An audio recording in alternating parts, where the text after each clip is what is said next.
ఇప్పుడు సుమియోను గురించి లూకాసు వార్త 25వ అధ్యాయము. యెరూషలేమునందు సుమియోను ఒక మనుష్యుడుండెను. అతడు నీతిమంతుడును భక్తిపరుడునై ఉండి ఇశ్రాయేలు యొక్క ఆదరణ కొరకు కనిపెట్టువాడు. పరిశుద్ధాత్మ అతని మీద ఉండెను. అతడు ప్రభు యొక్క క్రీస్తును చూడక మునుపు మరణము పొందడని అతనికి పరిశుద్ధాత్మ చేత బయలుపరచబడి ఉండెను. ఆత్మవశుడై అతడు దేవాలయంలోనికి ఇచ్చిన వాక్యము మన వినికిడిలో దేవుడు దీవించునుగాక. ఆమేన్. ఈ సందర్భం ఎప్పుడుదే అంటే యేసుక్రీస్తు జన్మించిన తరువాత 8వ రోజున ధర్మశాస్త్రానుసారం 8వ రోజున తొలిచూలు మగబిడ్డ అయితే గనక అతను ఏం చేయాలంటే మందిరంలో ప్రతిష్ఠ చేయాలి. ఈ 8వ దినాన్న దేవాలయానికి వచ్చినప్పుడు యేసుక్రీస్తు బాలుడుగా దేవాలయానికి రాగానే అక్కడ ప్రత్యేకమైనటువంటి 2 వ్యక్తులు ఉంటారు. వారు నార్మల్ వ్యక్తులు అయితే కాదు. ఒకరు ప్రవక్త, రెండవది ప్రవక్తి. ఒకటి సుమియోను, రెండవది హన్న. ఎందుకు దేవుడు అక్కడ 2 పెట్టారయ్యా అంటే వారు చెప్పిన మాటలను బట్టి ఈయన నిజమైన దేవుడు. ఎందుకంటే అంతకుముందు వాళ్ళందరూ ఇంకా మెస్సయ్య వస్తారు అంటూ ఉంటే మెస్సయ్య ఇంకా రావటం కాదు, ఆల్రెడీ మెస్సయ్యే యేసుక్రీస్తు ప్రభువారిగా వచ్చారని. ఎందుకంటే ధర్మశాస్త్రం ఒక మాట చెప్తా ఉంది. ద్వితీయోపదేశకాండము 19వ అధ్యాయము 15వ వచనం ఒకసారి చూసినట్లయితే 2 సాక్షులు, 3 సాక్షుల మాట మీద నేను స్థిరపరచబడును. ఇక్కడ రాయబడిన మాట ఏంటంటే ఏదైనా సంగతి స్థిరపరచబడాలి అంటే, బలపరచబడాలి అంటే, రూఢీపరచబడాలంటే ఒకరి మాట అయితే చల్లదు. ఈ రోజుల్లో కోర్టులో తీర్పు చెప్పినప్పుడు కూడా ఒకరు సాక్ష్యం చెప్తే అది చల్లదు. అయితే 2 ఉండాలి, లేకపోతే 2 మించి ఉండాలి. అందుకే యేసుక్రీస్తు ప్రభువారు 8వ దినాన్న దేవాలయానికి వచ్చినప్పుడు ఒకరు కాకుండా 2 పెట్టి వాళ్ళు సాక్ష్యం ఇస్తూ ఉన్నారు, ప్రవచనం అనేది చెప్తున్నారు. అందులో ఒకరు ప్రవక్త, రెండవది ప్రవక్తి. ఆ 2లో మొదటి వాడైనటువంటి సుమియోను గురించి మనం ఇక్కడ నేర్చుకుంటా ఉన్నాం. సుమియోను అనేటువంటి మాటకు అర్థం ఏమిటి అంటే దేవుడు వింటాడు అని అర్థం. ఏం పేరు? దేవుడు వింటాడు అని అర్థం. నిజంగా కొంతమంది పేరు వారి జీవితానికి కరెక్ట్గా ఆప్ట్గా ఉంటుంది అన్నమాట. సుమియోను ప్రార్థన దేవుడు విన్నాడు. సుమియోను చక్కటి ప్రార్థన చేశారు. ఇతని గురించినటువంటి ఒక సాక్ష్యము మనం ఇక్కడ చూస్తూ ఉన్నాం. ఏమిటి అంటే 25వ వచనంలో రాయబడి ఉంది, యెరూషలేమునందు సుమియోను అని ఒక మనుష్యుడు ఉండెను. అతడు నీతిమంతుడును భక్తిపరుడునై ఉన్నాడు. నీతిమంతుడుగాను ఉన్నాడు. రెండవది ఇలాంటి చక్కటి విషయమే ఒకరి గురించి మనం విన్నాం. నీతిమంతుడును ఎవరి గురించి? దేవునికి స్తోత్రం, హల్లెలూయా.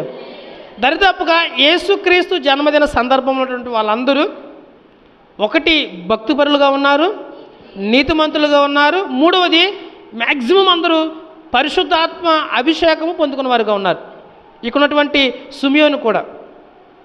ఈయన గురించి రాయబడిన మాట అతడు నీతిమంతుడుగా ఉన్నాడు, రెండవది భక్తిపరుడుగాను ఉన్నాడు.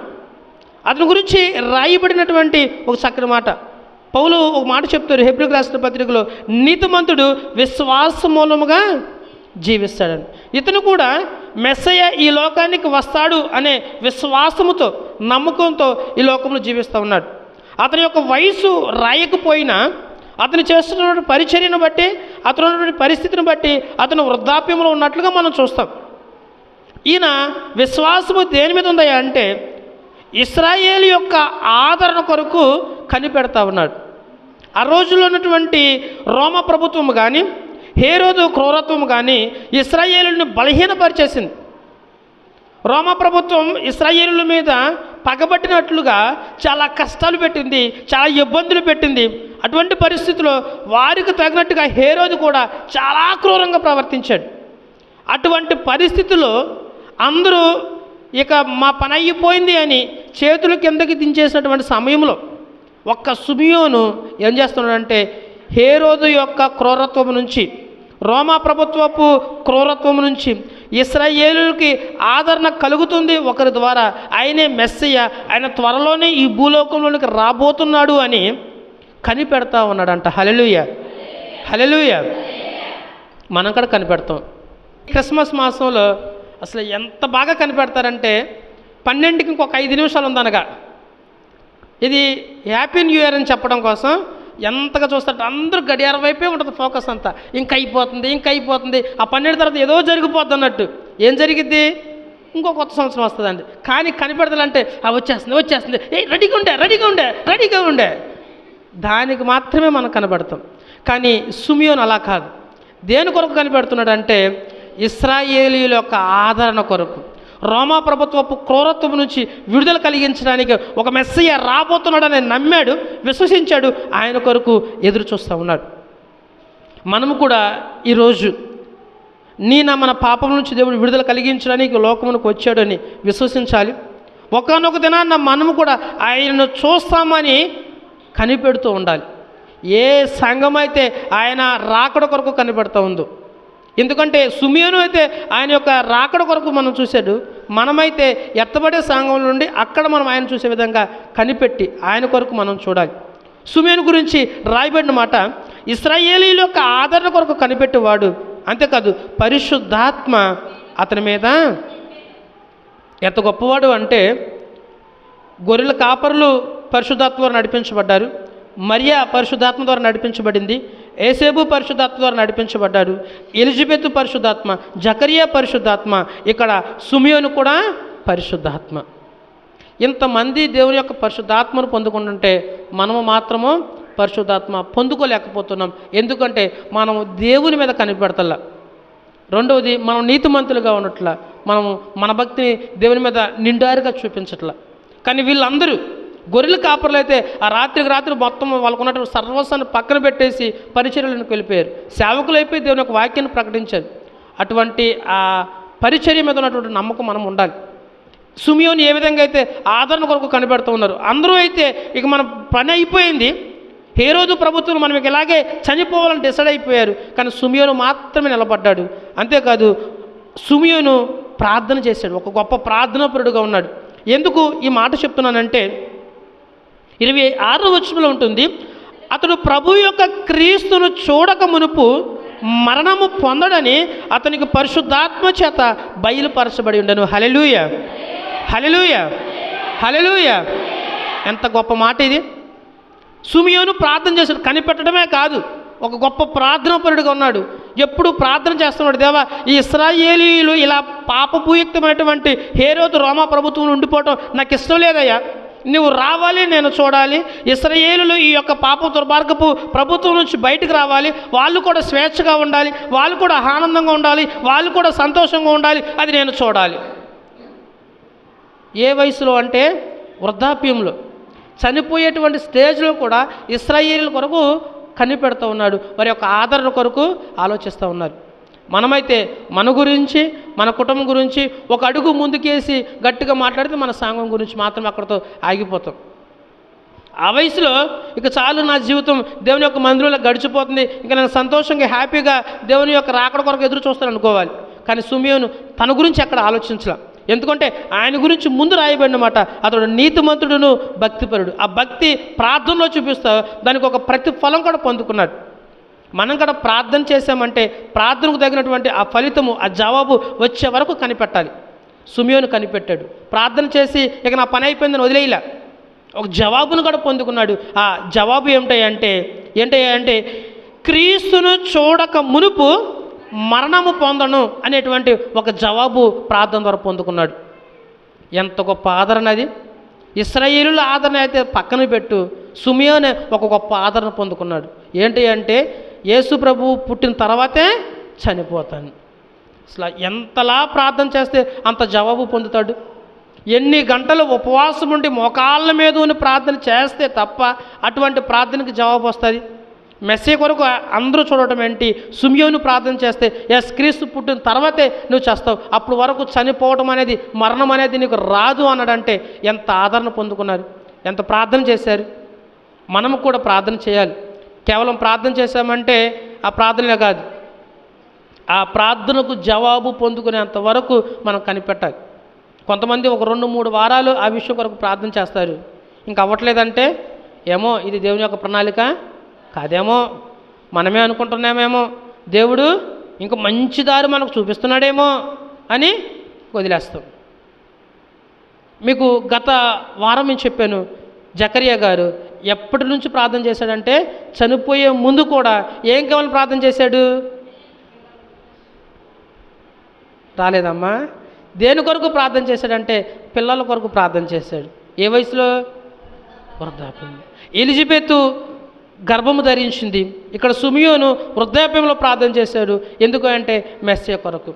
ముసలి వాళ్ళైపోయిన ప్రార్థన మీద వాళ్ళు నిలబడే విధానం. ఈ క్రిస్మస్ మాసంలో ఈ భక్తుల గురించి మనం ఎందుకు ధ్యానిస్తున్నామంటే వీళ్ళ ద్వారా మనం ఇటువంటి విషయాలు నేర్చుకోవాలి అని. ఏదో వచ్చామంటే వచ్చాము, వెళ్ళిపోయామంటే వెళ్ళిపోయామనో, లేదా ప్రార్థన చేస్తామంటే చేస్తానో తర్వాత అయిపోయిందంటే కాదు.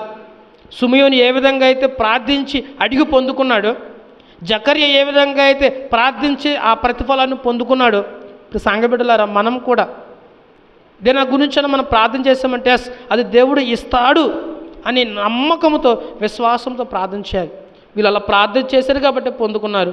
మనం అలా విశ్వాసం అనేది సగం సగం చేసి వదిలేస్తాం కాబట్టి మనం ఆ ప్రార్థన ప్రతిఫలం అనేది మనము పొందుకోలేకపోతున్నాం.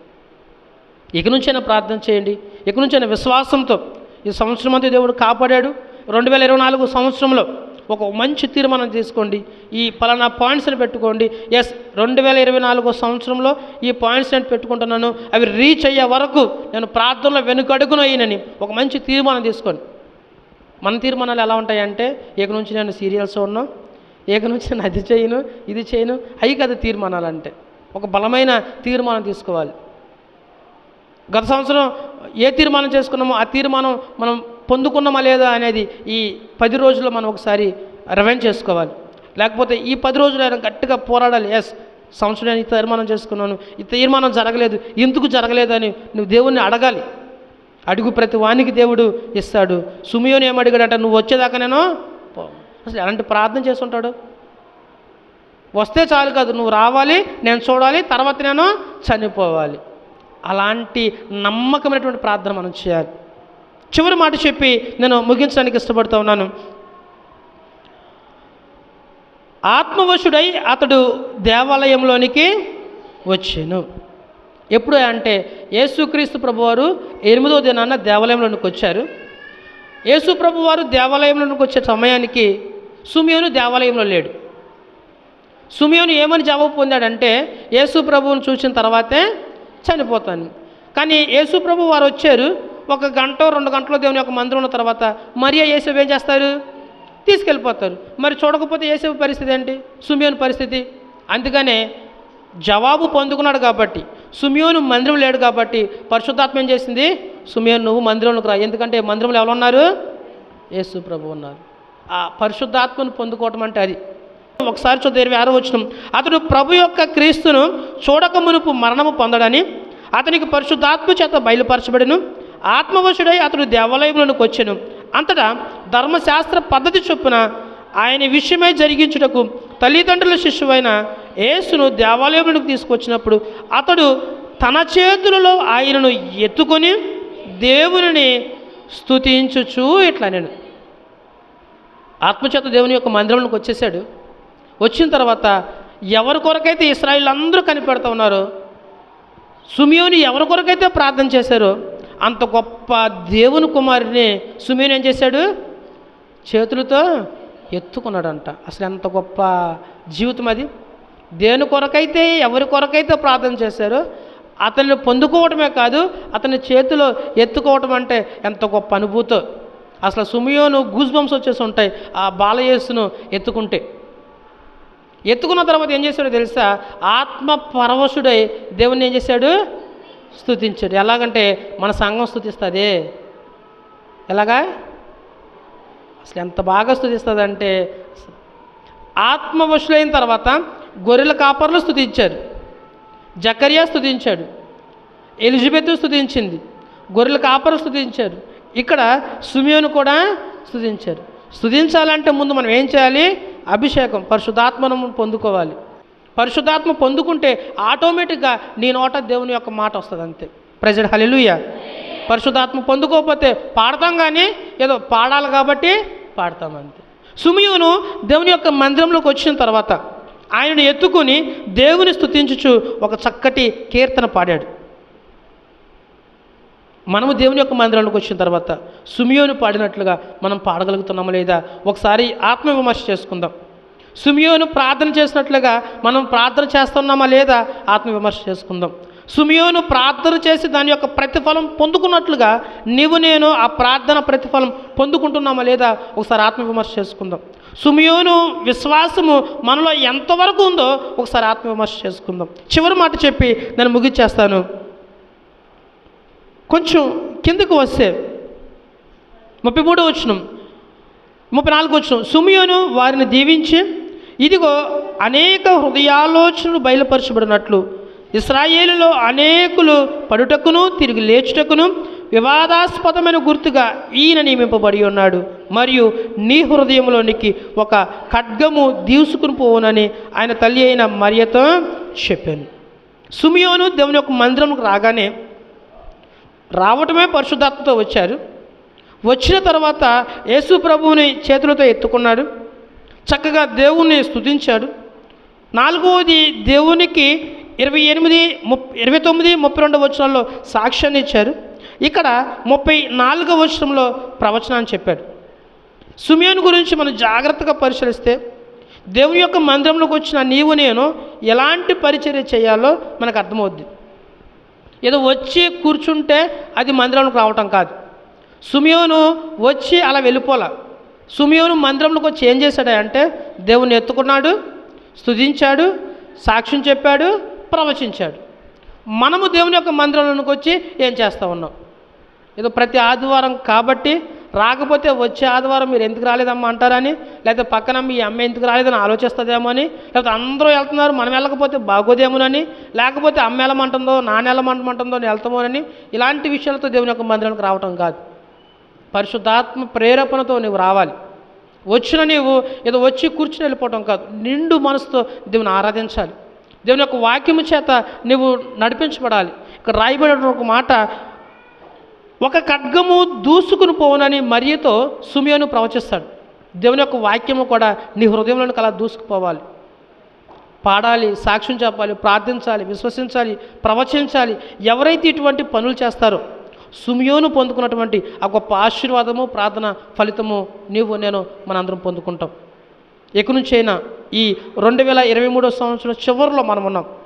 సిమియోను బట్టి ఈ విషయాలు నేర్చుకుందాం, విశ్వాసం కలిగి ఉందాం, ప్రార్థన చేద్దాం, ప్రార్థనకు ప్రతిఫలం పొందుకునేంత వరకు కనిపెట్టుకుని ఉందాం, ప్రార్థన ప్రతిఫలం పొందుకుందాం, మందిరానికి వద్దాం, పరిశుద్ధాత్మను పొందుకుందాం, స్తుతిద్దాం, ప్రవచిద్దాం, సాక్ష్యం చెప్దాం. అటు కృప నీకు నాకు మనందరికీ దేవుడు అనుగ్రహించునుగాక. మోకరించినట్లయితే చిన్న ప్రార్థన చేసుకుందాం.